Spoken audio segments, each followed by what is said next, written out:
Vi skal i dag se på Coasttrip 505. Det er en plastkajak. Den er 502 cm lang. Den er 58 cm bred. Den har en cockpitlængde på 88 cm og en cockpitbredde på 45 cm. Plastmaterialet kajakken er lavet af har en utrolig lav stivhed. Det gør den slagfast, og det gør den rigtig velegnet til kajakker.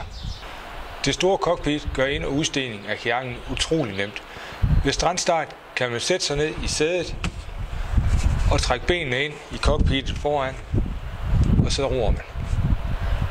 Det gør den også meget velegnet til motionsture, da man kan sidde med letbøjet knæ og ret i ryggen, så man bruger de store rygmuskler, når man er ude at ro. Kajakken har 2 store lastrum og en lille dagslue. Lugerne er utrolig nemme at tage og sætte på.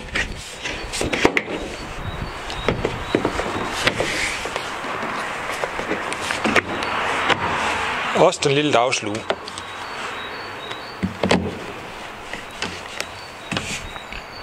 Roret på kajakken kan hæves og sænkes fra cockpittet. Det gør det utrolig nemt, når du er ude at ro. Hvis du kommer noget i roret, så kan man lige trække det op og sænke det igen. Så er man fri af det.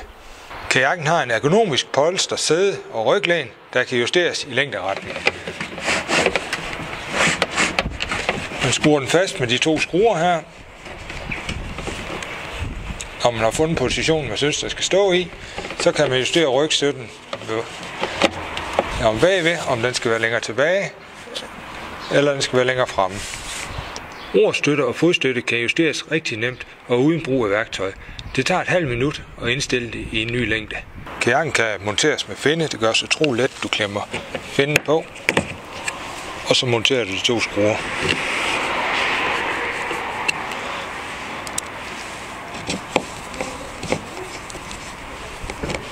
Så er det gjort. Havkajak Coasttrip 502 er en rigtig stabil kajak.